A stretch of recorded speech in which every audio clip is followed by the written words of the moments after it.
This keeps getting crazier as there has been a lot of trade talks surrounding the Miami Heat and Tyler Hero, with the contract situation very much being in flux and knowing how the Heat are.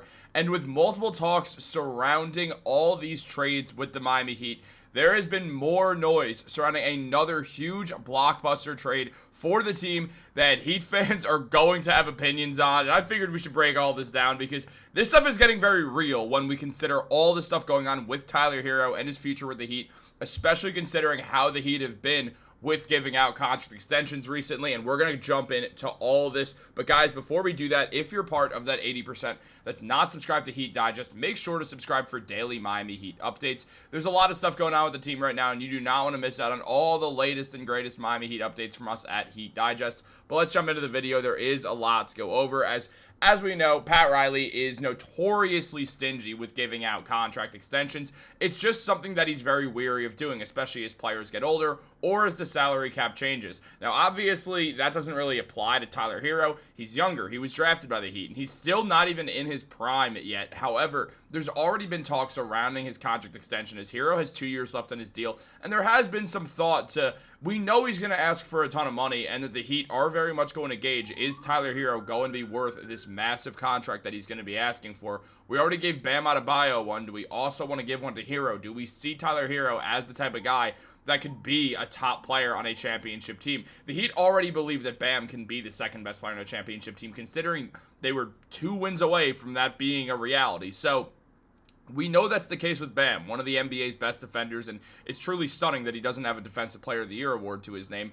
But when we look at Hero, there's less of a sure thing about that, and because of that, we've seen Pat Riley be a little bit wary of giving out that extension, or even talks of that extension really taking place. And because of that, things have now hit a breaking point in regards to trades, as there's been a new trade proposed by Sports Illustrated that would have the Miami Heat trading Tyler Hero and a lottery-protected 2028 first-round pick for Coby White, Zach Collins, and a lottery-protected 2027 first from the Bulls, where the Bulls will receive Scotty Barnes in this deal.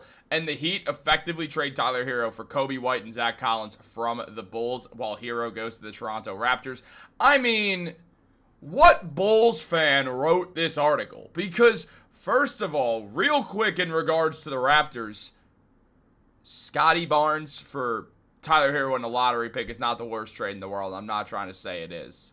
But do we really think the Raptors are giving up Scotty Barnes like that? It does not make a lot of sense unless they're trying to really change things from Masai Ujiri's era over there. And even so, that's not the move you make. However, when we also look at the Bulls here, they give up Coby White and Zach Collins and a lottery-protected first-round pick in 2027 to land Scotty Barnes, one of the better players who's already been an all-star in his young NBA career, while the Heat get back 2 players who have never been all-stars and have, frankly, never been that close to being all-stars. So this is an absolutely absurd trade, and the reasons for it were discussed.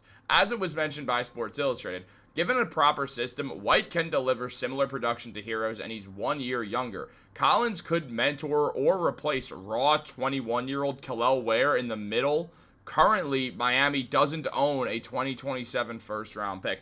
Yep, absolutely, that's what we want, guys, right? Isn't this what we want? We want Zach Collins to replace Kel'el Ware. That's exactly what we were looking for. Great idea. What a marvelous idea. Let's have Zach Collins come and replace Kel'el Ware. Yeah, screw Kel'el Ware. Not like he's done anything important. Not like he actually plays defense, unlike Zach Collins, and, you know, is already a better player than Zach Collins. But whatever. Apparently, let's just replace him.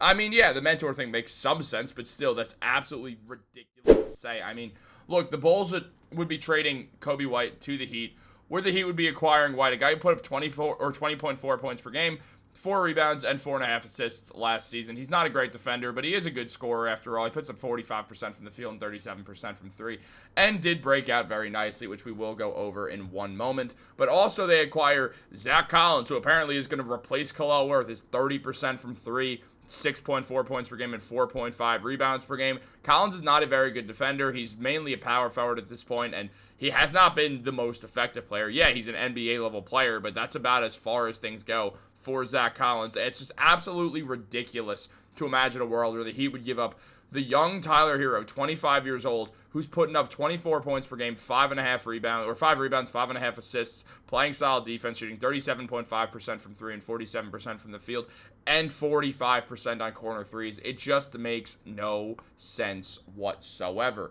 Now, Coby White did have an excellent end to the season. After the All-Star break, the man went nuclear. He put up around 24 points per game. He then, on top of that, got 4.5 rebounds, 4 assists, shot 50% from the field and 37% from 3. The numbers were great, don't get me wrong, but also teams were on game planning for Coby White. This was a new thing for him because Zach LaVine got traded off of the Chicago Bulls, meaning a lot more touches for White. And on top of that, also leading to teams not really game planning for Coby White as the number one option, which means his numbers got inflated because teams weren't ready for it yet. You better believe next season teams are going to be more ready for Coby White to be the feature scorer and things to change at least a little bit in the way that the defensive schemes are to stop Coby White from scoring the ball as much. That's the difference that we're not talking about right now. We saw that happen with Mikal Bridges when he got traded for Kevin Durant. The dude goes to the Nets, averages, 26 points per game, and then the next season drops down to 19, and then with the Knicks is putting up around 16, 17. So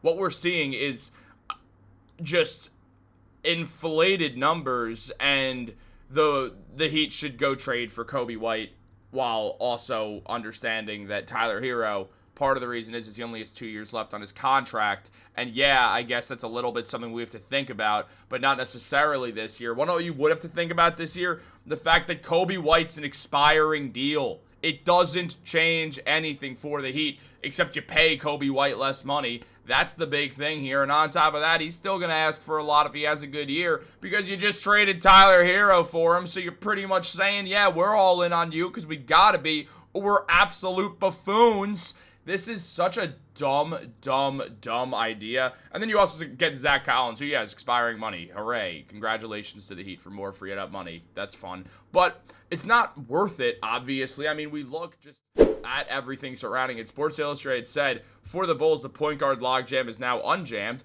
Barnes fills the Bulls with a massive hole at the wing.